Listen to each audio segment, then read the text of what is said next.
ورحمۃ اللہ وبرکاتہ۔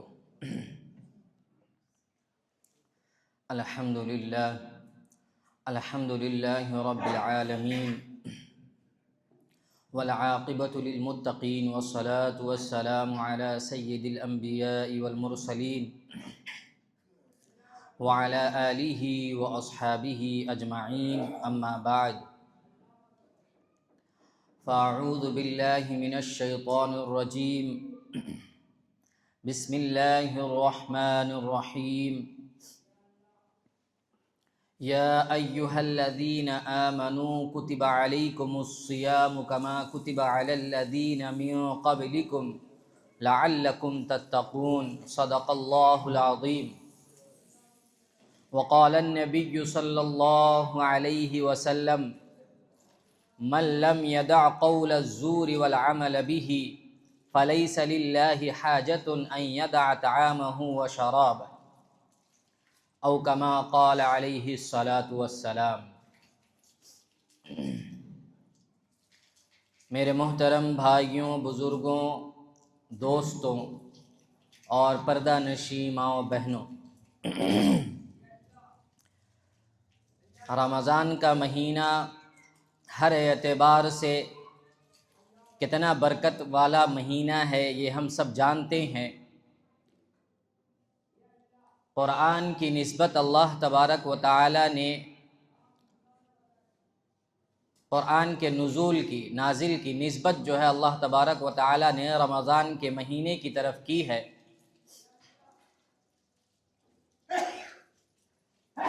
اور اس کا خاص مقصد بھی یہی ہے کہ قرآن ایک ریولیشنری کتاب ہے، ہدایت والی کتاب ہے۔ قرآن میں وہ سارے احکام نازل کیے گئے ہیں جو قیامت تک آنے کے لیے کافی ہیں۔ اسی لیے ایک مومن، ایک مسلمان کے لیے یہ ضروری ہے کہ وہ قرآن کی باریکی کو، قرآن کے احکامات پر غور کرتے ہوئے اس کو سمجھے اور دوسروں تک پہنچانے کی کوشش کرے۔ یہی وجہ ہے کہ ہم جتنے بھی اپنے بڑے جو چاہے امام گزرے ہوں، محدثین ہوں، یا پھر چاہے ہمارے بڑے بڑے فقہائے کرام ہوں، ان کی مشغولیت یہ ہوتی تھی کہ رمضان کا مہینہ آتا کاروبار کو کم کر دیتے اور یہاں تک کہ حدیث کے درس کو بند کر دیتے، اور اب کہتے کہ یہ قرآن والا مہینہ ہے، اور قرآن میں ایسے مشغول ہو جاتے ایسا لگتا کہ بس وہ ہیں اور قرآن ہے، تیسرا کوئی نہیں۔ یعنی یہ اللہ سے دل لگانا یا دل لگانے کا ایک ذریعہ ہے، اور اللہ سے دل لگانے کا یہ ایک پیغام ہے جو انسان قرآن کو مضبوطی سے تھام لے۔ یعنی وہ یہ اعلان کر رہا ہے، میں ہوں اور میرا اللہ ہے، بیچ میں کوئی کاروبار نہیں، بیچ میں دوسری کوئی مشغولیت نہیں اور دوسرے کوئی کام نہیں۔ امام مالک رحمہ اللہ کے بارے میں بھی آتا ہے کہ وہ اپنے حدیث کو، یہ محدث ہیں، حدیث کی سب سے پہلی کتاب موطا امام مالک جو پوری اس کو کیا کہتے ہیں، پورا جو تیار کیا گیا، کمپائلڈ کیا گیا ہے، تو وہ سب سے پہلی کتاب موطا امام مالک ہے، اور یہ بڑے محدثین میں سے ہیں۔ ان کی بھی عادت یہی تھی کہ وہ رمضان کے مہینے میں دوسرے کاموں سے بالکل اپنے آپ کو الگ کر لیتے، اپنے حدیث کے درس کو روک دیتے اور قرآن میں مشغول ہو جاتے۔ قرآن میں جب انسان مشغول ہوتا ہے، اور میں اکثر یہ کہا کرتا ہوں کہ آج ہمارے پاس بہت زیادہ وقت ہے ان کے مقابلے جو آج سے 20 سال پہلے گزر گئے، ان کے مقابلے میں آج ہمارے پاس بہت زیادہ وقت ہے۔ یہ کئی بار میں کہہ چکا ہوں۔ پہلے کی عورتیں کپڑا دھوتی تھیں تو کپڑا دھونے میں گھنٹہ، 2 گھنٹہ، 2.5 گھنٹہ، 3 گھنٹہ چلا جاتا تھا۔ مسالہ پیسنا ہوتا، انہیں وہ مسالہ پیستی، وہ جو پتھر والا جو ہوتا ہے لوڑیا جس کو بولتے ہیں شاید، اس پہ وہ مسالہ پیستی، اس میں بھی آدھا گھنٹہ، پون گھنٹہ اس میں بھی جاتا۔ پھر کھانا بنانے کا ایک الگ وقت، پھر چولہا جلانے کے لیے لکڑی جلانا، اس میں پھونک مارنا، اس میں کافی وقت، یعنی انہی چیزوں میں ان کا وقت گزر جاتا تھا اور ان کو اتنا وقت نہیں ملتا تھا۔ لیکن اس کے باوجود میں بتاؤں کہ وہ عورتیں اس قدر اپنی اولاد کی پرورش کرتیں کہ آپ دیکھیں گے کہ آج سے 15-20 سال پہلے کے ہمارے جتنے بھی بڑے ہیں وہ بہت نیک ہیں اس اعتبار سے کہ ان کے اندر چاہے علم کی کمی ہو، علم کی چاہے کمی ہو، لیکن اس کے باوجود ان کے اندر ایک شرافت نظر آئے گی، ان کے اندر ایک لوگوں کی محبت نظر آئے گی۔ وجہ کیا ہے کہ مائیں اس طریقے سے ان کی تربیت کرتی تھیں۔ آپ ایک نام بہت سنتے ہوں گے، مولانا ابو الحسن علی ندوی رحمہ اللہ، یہ بہت بڑے عالم گزرے ہیں، یعنی آپ دیکھیں گے کہ دنیا میں ان کا نام ہوا ہے علم کی وجہ سے۔ کوئی شان و شوکت اور شہرت اور پیسہ والے نہیں تھے، بلکہ علم اتنا تھا۔ اور ان کا حال، ان کی والدہ کا حال یہ تھا، ابھی مولانا سجاد نعمانی صاحب کے بیان میں نے سنا کہ ان کی والدہ کا حال یہ تھا کہ وہ اتنی کثرت سے ان کے لیے دعائیں کرتی تھیں، اتنی کثرت سے ان کے لیے دعائیں کرتی تھیں کہ جس کی کوئی انتہا نہیں۔ تو ایک دن مولانا علی میاں ندوی رحمہ اللہ کی جو ہمشیرہ تھیں، انہوں نے یوں ہی کہہ دیا، آدمی کہتا ہے کہ کیا اسے نبی بنا کر ہی چھوڑو گی؟ اتنی دعائیں کرتی ہو کہ کیا اسے نبی بنا کر کے چھوڑو گی؟ تو ان کا جواب سنیے۔ آج کی ہماری مائیں اور بہنیں کیا جواب دے اللہ بہتر جانتا ہے، لیکن ان کا جواب دیکھیے، وہ یہ کہتی ہیں کہ اگر اللہ تبارک و تعالی نے نبوت کا دروازہ بند نہ کیا ہوتا تو ضرور میں اپنی دعا سے اس کو نبی بنا کر کے چھوڑتی۔ آپ ذرا سوچیں کہ ختم نبوت کا عقیدہ بھی کتنا مضبوط تھا، ختم نبوت کا عقیدہ بھی کتنا مضبوط تھا، اور دعا بھی اس کے لیے ہو رہی ہے جو بچہ عالم بن رہا ہے۔ ہم لوگ سمجھتے ہیں کہ مدرسے میں دینے کے بعد ہم لوگ آزاد ہیں، اور مدرسہ میں جو بچہ گیا ہے وہاں پہ قرآن اور حدیث تو سیکھے گا ہی سیکھے گا، لیکن اس کا یہ مطلب نہیں کہ اس کی بھی تربیت نہیں کی جائے گی، اس کی بھی تربیت گھر میں کی جائے گی، اس کی بھی مائیں تہجد میں اٹھیں گی اور اس کے لیے دعا کریں گی۔ اور ہمارا حال یہ ہو گیا ہے کہ ہم مدرسہ میں بھیجنے کے بعد یہ سمجھتے ہیں کہ اب یہ آئے گا اور ہماری تربیت کرے گا، حالانکہ ماں باپ کو چاہیے کہ ماں باپ کے بارے میں کہا جاتا ہے کہ یہی تو وہ جگہ ہے جہاں سے انسان پروان چڑھتا ہے، سیکھتا ہے، اس کی تربیت ہوتی ہے، اور اس کی جھلک اس کے اندر، ماں باپ کی تربیت کی جھلک اس انسان کے اندر نظر آتی ہے۔ مدرسہ ہے تعلیم کے لیے، مدرسہ ہے علم حاصل کرنے کے لیے، تربیت کے لیے گھر ہی کہا گیا ہے۔ تو اب ہمارے علماء کا کردار دیکھیے، بڑے محدثین کا کردار دیکھیے کہ وہ اس رمضان کے مہینے میں بھی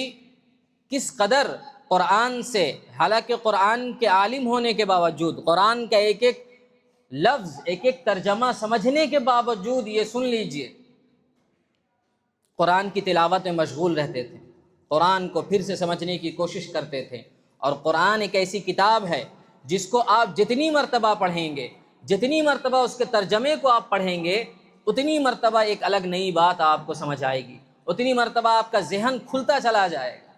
قرآن ایک ایسی کتاب ہے۔ اسی لیے اس مہینے میں کوشش یہ کرنی چاہیے کہ انسان اپنے وقتوں کو فارغ کرے اور قرآن کی تلاوت میں مشغول ہو۔ اور اگر مجھ سے کوئی مشورہ لیتا ہے تو میں یہی مشورہ دیتا ہوں اپنے ناقص علم کے ساتھ کہ اپنے وقتوں کو خاص طور سے ایک تو فکس کر لے اور 3 حصوں میں بانٹ لے، یعنی 3 ایسا وقت مقرر کر لے جس میں اس کو صرف قرآن ہی پڑھنا ہے اور حدیث کی کتاب پڑھنی ہے۔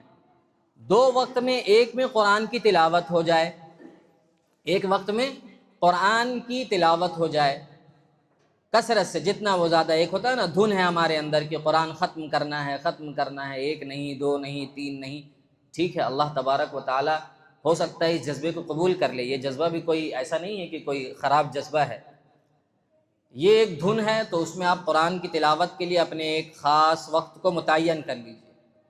دوسرا ایک وقت اپنے لیے خاص کریے جس میں آپ قرآن کو سمجھنے کی کوشش کریں، قرآن کو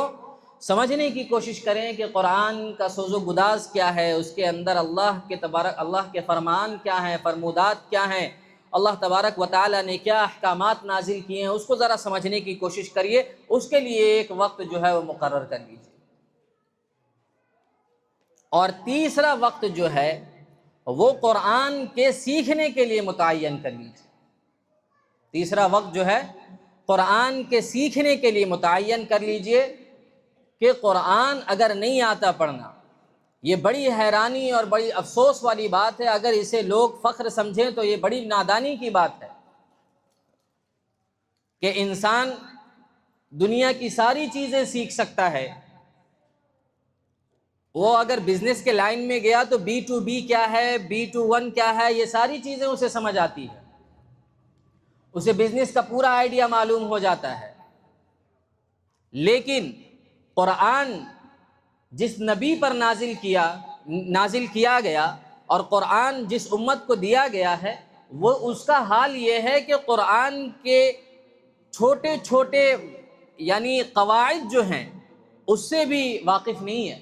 یہ بڑی حیرانی والی بات ہے اور شرمندگی والی بات ہے کہ اگر کسی سے پوچھ لیا جائے کہ بھیا غنہ اور اخفا کا قاعدہ کیا ہے تو وہ مسکراتے ہوئے کہیں گے نہیں ہم کو تو نہیں معلوم ہے۔ یہ شرم والی بات ہے کہ اگر کوئی یہ کہے کہ ہمیں غنہ اور اخفا کا قاعدہ نہیں معلوم ہے، کوئی اگر یہ کہے کہ ہاں لحن جلی اور لحن خفی کسے کہتے ہیں، یہ تو ہمارے سر کے اوپر سے گیا۔ یہ مکتب میں پڑھائی جانے والی چیز ہے کہ لحن جلی کیا ہے، لحن خفی کیا ہے، قواعد مخرج کیا ہیں، اس کے غنہ اور اخفا کے قاعدے کیا ہیں۔ یہ قرآن اگر ہم اچھے سے نہیں پڑھتے ہیں تو یہ یاد رکھیے کہ ہمارا حال پھر وہی ہوگا کہ ہم جس طریقے سے قرآن سے جتنا دور ہوتے چلے جائیں گے اللہ تبارک و تعالیٰ اتنے دور ہوتے چلے جائیں گے۔ یہ شعر بھی مجھے لگتا ہے کہ سب کو یاد ہو گیا ہوگا کہ وہ معزز تھے زمانے میں مسلمان ہو کر، صحابہ وہ معزز تھے زمانے میں مسلمان ہو کر اور ہم خوار ہوئے تارک قرآن ہو کر، یعنی آج ہم ذلیل ہو گئے ہیں قرآن کو چھوڑ کر کے، قرآن سے دوری اختیار کر کے ہم برباد ہو گئے ہیں۔ ابھی ایک ویڈیو ابھی کسی صاحب نے بنا کر کے وہ پوسٹ کی ہے، اس میں دکھایا گیا ہے، واقعی یہ امت کا حال بیان کیا گیا ہے،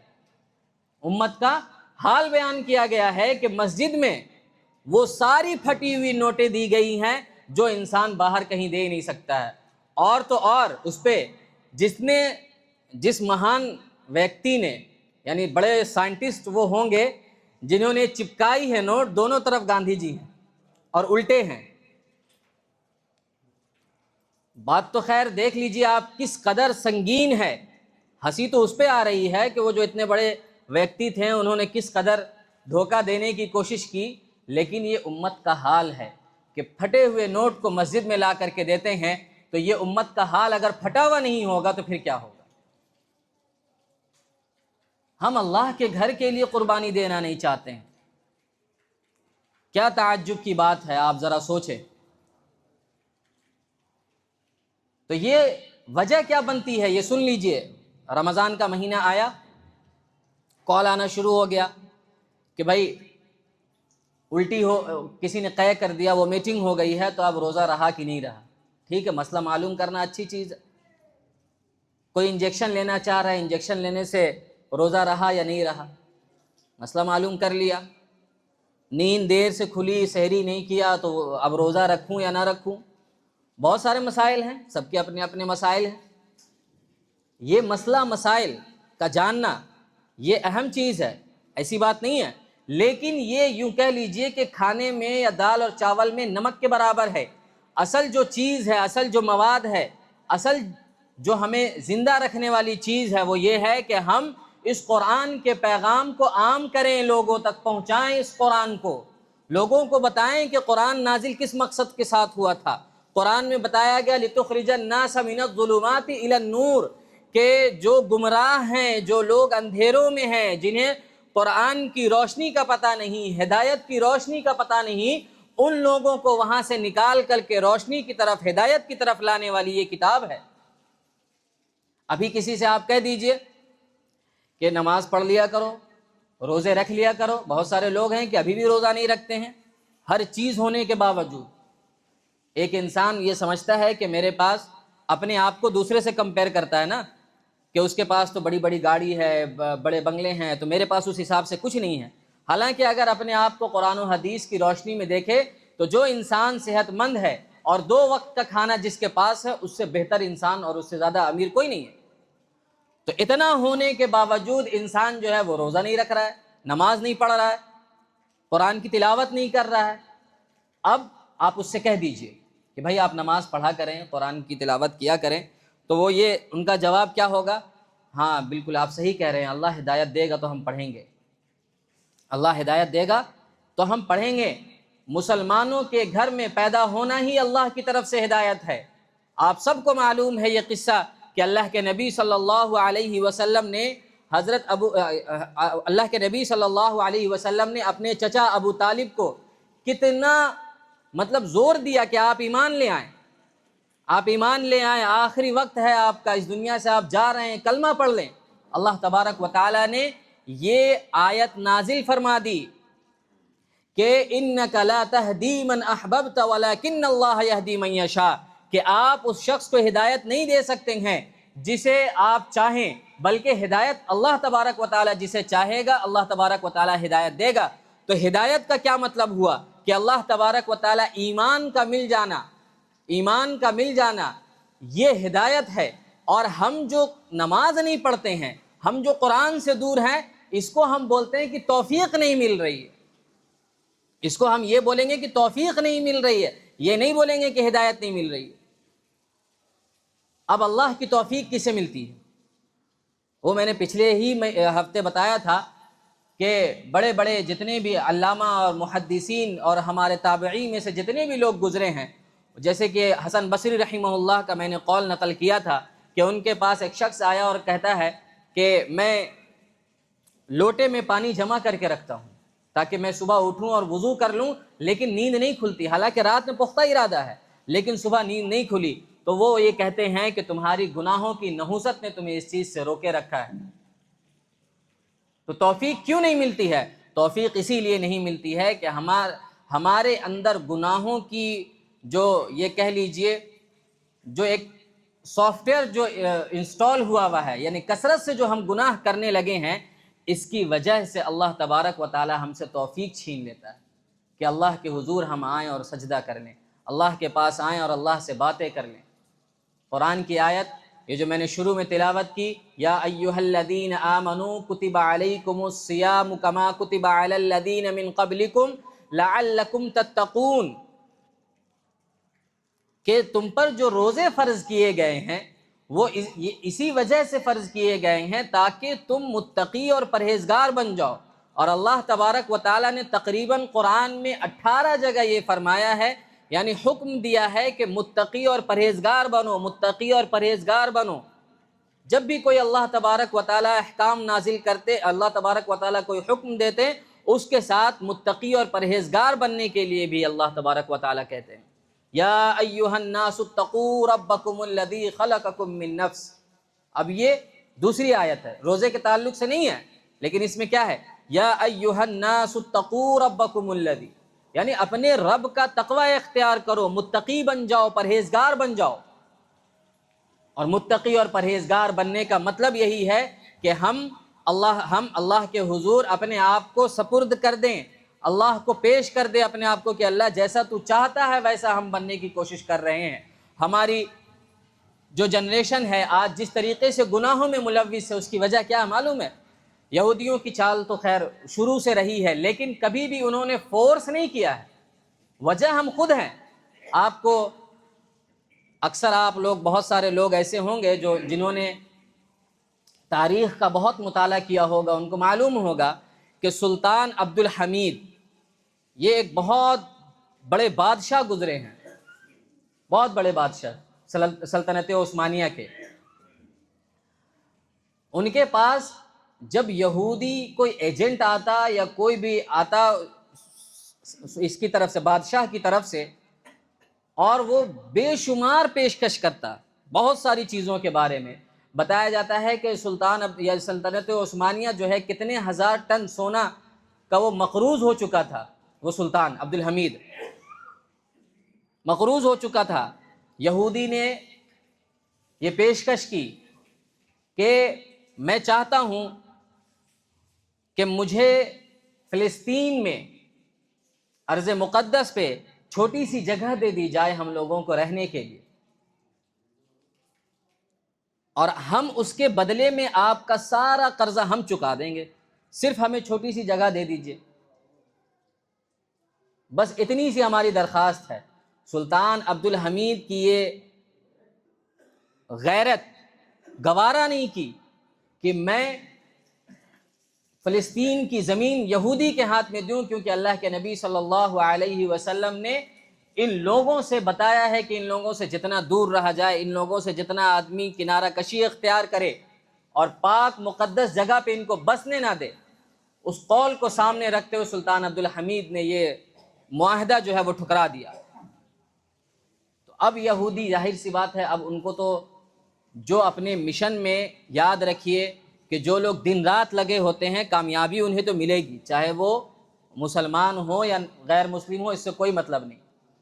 اللہ تبارک و تعالی محنت کرنے والوں کو اجر دیتے ہیں، محنت کرنے والوں کو پھل دیں گے۔ تو اب ان کی زندگی میں یہ بات یاد رکھیے کہ ان کا ایک مشن تھا کہ کس طریقے سے ہم یہاں بسیں۔ انہوں نے آپس میں یہ گفتگو کی اور مشورہ کیا کہ یہ یاد رکھو کہ جب تک کہ جب تک مسلمان عورتوں کا تعلق ان کے اسلام سے بنا رہے گا، ایسے ایسے سلطان حمید پیدا ہوتے رہیں گے اور ہم اپنے مقصد میں کبھی کامیاب نہیں ہوں گے، ہم اپنے مقصد میں کبھی کامیاب نہیں ہوں گے۔ اب میں تمہیں بتاتا ہوں کہ مقصد میں کیسے کامیاب ہونا ہے۔ اگر مقصد میں کامیاب ہونا چاہتے ہو تو دو کام کر لو، پیسے کی محبت ان کے اندر پیدا کر دو اور بے حیائی اور فحاشی ان کے اندر پیدا کر دو، یہ دین سے خود بخود دور ہو جائیں گے اور ہمارے غلام بن جائیں گے۔ اور انہوں نے اس مشن پہ کام کیا اور آج وہ اس میں کامیاب ہے کہ ہر گھر میں فحاشی کو پھیلا دیا ہے، ہر انسان اور ہر مسلمان کے دل میں مال کی محبت پیدا کر دی ہے۔ سود اسی لیے کہا جاتا ہے، ڈاکٹر اسرار صاحب کو معلوم ہے، ڈاکٹر اسرار صاحب رحمہ اللہ کے بیانات کو بہت جگہ بیان کیا گیا۔ وجہ کیا تھی کہ وہ کھل کے بولتے تھے کہ جس طریقے سے بتایا جاتا ہے کہ کہانیوں میں سنایا جاتا تھا کہ دیو کی جان ایک گڑیا میں ہے، کہ گڑیا کے منہ کو اگر مروڑ دو تو دیو کی جان چلی گئی، اسی طریقے سے یہودیوں کی جان جو ہے وہ سود میں ہے، سود ختم یہود ختم۔ آج مسلمان سود میں ملوث ہیں یا نہیں، آپ ذرا دیکھ لیجیے۔ آج مسلمانوں کا حال یہ ہے کہ وہ سود میں ملوث ہیں، وہ یہودی کے چال میں تو پھنس گئے، لیکن کسی یہودی نے آ کے اس کو ہاتھ سے پکڑ کر کے اس میں نہیں پھنسایا۔ وجہ یہ ہے کہ انہوں نے اپنی نفسانی خواہشات کو سامنے رکھا اور اللہ کے احکامات کو پیچھے رکھا۔ اسی لیے قرآن میں ہے کہ کیا نہیں من اتخذ الہہ ہوا، آپ نہیں دیکھتے افرأیت من اتخذ الہہ ہوا، کہ آپ نہیں دیکھتے لوگوں نے اپنی نفسانی خواہشات کو اپنا معبود بنا لیا ہے، یعنی نفس ابھی جس چیز کا تقاضا کرے فوراً وہ کام کرنا چاہتے ہیں۔ نفس نے کہا کہ یہ گناہ کرنا ہے تو اس گناہ کے لیے جتنا ایفرٹ ڈالنا ہو وہ ایفرٹ ڈالنے کے لیے تیار ہے۔ نفس اگر یہ کہے کہ ہمیں یہ کام کرنا ہے، ہمیں سود کی طرف، ہمیں ابھی گاڑی کی ضرورت ہے تو ٹھیک ہے، انٹرسٹ ہو، حرام ہو، اپنی بلا سے ہو، ہمیں کیا دقت ہے، ہمیں تو یہ گاڑی لینی ہے، ہمیں تو یہ شو آف کرنا ہے، ہمیں یہ کام کرنا ہے، ہم تو لیں گے، چاہے انٹرسٹ رہے حرام، چاہے قسط میں لینا رہے حرام، ہمیں اس سے کوئی مطلب نہیں۔ کیا کر رہے ہیں؟ یہ نفسانی خواہشات پر عمل کر رہے ہیں اور قرآن کو پیچھے چھوڑ رہے ہیں، اللہ کے احکامات کو پیچھے چھوڑ رہے ہیں۔ تو اللہ تبارک و تعالیٰ نے قرآن میں فرمایا یا ایھا الذین آمنوا کتب علیکم الصیام کما کتب علی الذین من قبلکم لعلکم تتقون، تاکہ تم پرہیزگار بنو، متقی بن جاؤ۔ یعنی دل یہ گواہی دینے لگ جائے کہ دیکھو اگر ہم لے بھی لیں انٹرسٹ میں، کسی کو معلوم نہیں چلے گا، لیکن اس کے باوجود یہ کام تو حرام ہے، یہ اللہ کے نزدیک پسندیدہ نہیں ہے، ہم کیسے لے سکتے ہیں؟ یہ جب دل گوارا کرنے لگ جائے، یہ دل گواہی دینے لگ جائے، اس کا مطلب ہم اللہ کا تقوی اختیار کر رہے ہیں، متقی بن رہے ہیں، پرہیزگار بن رہے ہیں۔ لیکن جہاں یہ دل کہے کہ نہیں بھائی یہ کہ بھائی دل بس کہہ رہا ہے کہ ہاں گاڑی لینی ہے تو لینی ہے، رہے ہے، تو پھر کیا ہو رہا ہے؟ من اتخذ الہہ ہواہ، یہ وہ لوگ ہیں جنہوں نے اپنی نفسانی خواہشات کو اپنا معبود بنا لیا ہے، یہ متقی اور پرہیزگار لوگ نہیں ہیں۔ آج ہم میں سے اکثر لوگوں کو دیکھنا چاہیے کہ ہم کس لائن میں کھڑے ہیں، ہم کہاں پر کھڑے ہیں، ہمارا پوزیشن کیا ہے، ہم اللہ کی طرف ہیں یا پھر غیر اللہ کی طرف ہے، ہمیں یہ دیکھنا چاہیے۔ ہم رمضان کے روزے رکھتے ہیں لیکن ہمارے اندر تقویٰ پیدا نہیں ہوتا، کیوں؟ کیونکہ ہم روزے تو رکھ لیتے ہیں لیکن روزے رکھنے کے باوجود نہ ہم حرام چھوڑتے ہیں، نہ حرام بولنا چھوڑتے ہیں، نہ حرام کام چھوڑتے ہیں، جبکہ تقویٰ کا مطلب یہ بھی ہے کہ کان سے کوئی بری بات سنی بھی نہ جائے، آنکھوں سے کوئی غلط کام دیکھے بھی نہ جائیں، زبان جو ہے وہ گالی سے محفوظ ہو، زبان بری باتوں سے محفوظ ہو، ہر ایک اعضاء جو ہے وہ برے کام سے محفوظ ہو جائے، یہ تقویٰ ہے۔ دل جو ہے برے کام سے محفوظ ہو جائے، یہ تقویٰ ہے۔ ہم سب چیز روزہ بھی رکھ رہے ہیں، وہی برائی، وہی ہمارے اندر جو پہلی زندگی چلی آ رہی ہے اسی طریقے سے زندگی گزار رہے ہیں، جبکہ اللہ کے نبی صلی اللہ علیہ وسلم کا قول ہے کہ من لم یدع قول الزور والعمل به، کہ جو انسان بری بات اور برے عمل کو بھی نہ چھوڑے، فلیس للہ حاجۃ ان یدع طعامہ وشرابہ، کہ پھر اللہ کو بھی اس چیز کی ضرورت نہیں ہے کہ وہ خاموشی سے مطلب وہ کھانا پینا بس بند کر دے، اپنے کھانے کو چھوڑ دے، اپنے پینے کو چھوڑ دے، اللہ کو اس چیز کی ضرورت نہیں ہے۔ اللہ کو ضرورت ہمارے عمل کی نہیں ہے، ہمیں ضرورت ہے کہ ہم عمل کر کے اللہ کو راضی کر لیں، یہ ہماری ضرورت ہے۔ تو اسی لیے اس مہینے میں خاص اہتمام یہ ہونا چاہیے کہ ہم قرآن کی تلاوت کثرت سے کریں، قرآن اپنے وقتوں کو کئی حصوں میں تقسیم کر لیں، آدھا گھنٹہ، پون گھنٹہ، یہ جو رات کی جو عبادت ہے۔ اچھا، اکثر لوگوں کا حال یہ ہے کہ لوگ جو ہے نماز میں بھی بہت جلدی کرنا چاہتے ہیں، اپنے اماموں کو بھی بولتے ہیں، یہاں نہیں ہے ایسا، کوئی نہ سمجھے کہ یہاں ہوئی یہ بات، لیکن اکثر ہوتا ہے 6 دن کی تراویح، 10 دن کی تراویح بہت جگہ پہ ہو رہی ہے، تو ارے تھوڑا جلدی پڑھیے، 2 گھنٹہ میں ختم کر دیجئے، ارے جلدی پڑھیے 1 گھنٹہ میں ختم کر دیجئے، اور 1 گھنٹہ میں جو ختم کر دے تو بھائی اس کے بعد پوچھیے مت، ایسا حافظ جی بلا کے لائے ہیں 1 گھنٹہ میں 4 پارہ پڑھ دیوا ہو۔ تو یہ ساری چیزیں، ہمارا حال یہ ہے۔ آپ قرآن بلکہ یہ دیکھ لیجئے، اب حدیث سن لیجئے، میں یہ بات کیوں کہہ رہا ہوں۔ حدیث میں یہ بیان کیا گیا ہے کہ قرآن اور رات کی نماز،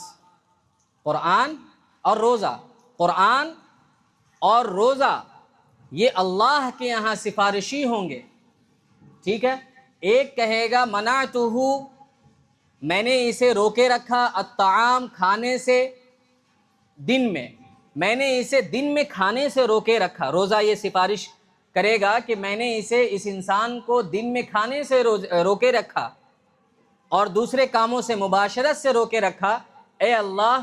تو آپ میری سفارش اس کے حق میں قبول کر لیجئے، ٹھیک؟ اور قرآن یہ کہے گا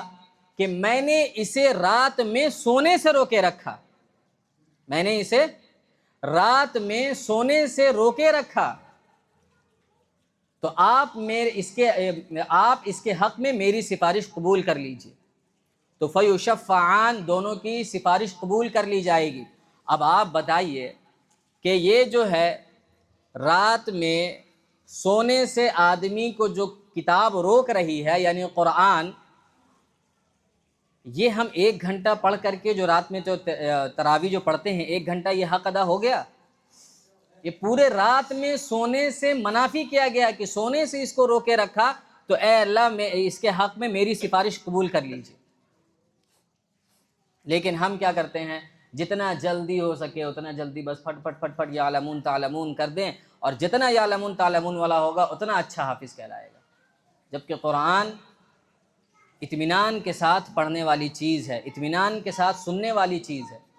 پورے سال اگر انسان کو توفیق نہیں ملی ہے اور اس مہینے توفیق ملی ہے تو اللہ تبارک و تعالیٰ سے پہلی بات تو یہ اللہ تبارک و تعالیٰ کا شکر ادا کرنا چاہیے اور اللہ سے دعا کرنی چاہیے کہ اے اللہ جس طریقے سے تو نے اس مہینے مجھے توفیق بخشی ہے اسی طریقے سے آئندہ 11 مہینوں میں بھی توفیق بخش۔ ایک چیز۔ دوسری چیز، جب اس مہینے توفیق ملی ہے تو کم از کم اتنا اہتمام انسان ضرور کرے کہ انسان اطمینان کے ساتھ اس مہینے نماز پڑھے، اطمینان کے ساتھ تراویح پڑھے، اطمینان کے ساتھ بولے کہ آپ پڑھیے۔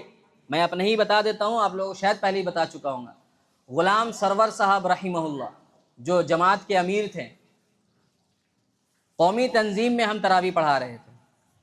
اور جو پڑھانے والے ذمہ دار تھے انہوں نے کہا رہے حافظ صاحب تھوڑا جلدی پڑھائیے۔ اتنا اس کو ڈانٹے ہیں، بولے نکل جاؤ یہاں سے تم بدتمیز، اگر تم کو پڑھنا نہیں ہے تو، اگر نہیں پڑھنا ہے نکل جاؤ، قرآن تمہارے مطابق پڑھا جائے گا، قرآن کو قرآن کے مطابق پڑھنا چاہیے جس طریقے سے اس کا حق ہے۔ کتنا بڑا جملہ تھا، زبردست جملہ تھا۔ تو ویسا ہی ایمان چاہیے ہم لوگوں کے اندر بھی ہو، ہم لوگ بھی کوشش کریں، رمضان کا مہینہ ہے، قرآن سے اپنی نسبت جوڑ لیں، رمضان میں قرآن سے لگ جائیں، دل لگا لیں، اپنے وقتوں کو فارغ کریں، قرآن پڑھیں، مسئلہ مسائل جانیں، یہ بھی اس کے لیے بھی ایک خاص وقت متعین کر لیں۔ بہت سارے ایسے مسائل ہیں جو ہم جاننا چاہتے ہیں، اپنے علماء سے ملیں۔ بہت ساری عورتوں کا سوال رہتا ہے کہ اگر کسی کو وہ میٹنگ ہو گئی تو کیا روزہ؟ اب یہ یاد رکھیے کہ وہ میٹنگ سے روزہ کا کوئی تعلق نہیں ہے، روزے کا تعلق اس وقت ہے جب آپ جان بوجھ کر کے، مان لیجیے کوئی ایسی چیز چلی گئی جو آپ کے لیے نقصان دہ ہو، پھر آپ جان بوجھ کر کے جو وہ میٹنگ کرتا ہے اس کا تعلق ہے روزے کے ٹوٹنے اور خراب ہونے سے۔ آٹومیٹک چاہے منہ بھر کر کے آئے، کثرت سے آ جائے، کوئی دقت نہیں، اس سے روزے میں کوئی خرابی پیدا نہیں۔ انجیکشن اگر کوئی لے لے اس سے روزے میں کوئی خرابی پیدا نہیں ہوتی ہے اگر وہ طاقت والے انجیکشن نہ ہو۔ اور بھی بہت سارے مسائل ہیں، انشاءاللہ آپ لوگ معلوم کرتے رہیں، یہ اچھی چیز ہے، لیکن ساتھ ساتھ قرآن کی تلاوت کی کثرت کریں۔ اللہ تبارک و تعالی ہم تمام لوگوں کو اس مہینے میں زیادہ سے زیادہ قرآن پڑھنے کی توفیق عطا فرمائے اور ہم تمام لوگوں کو متقی اور پرہیزگار بنائے، آمین۔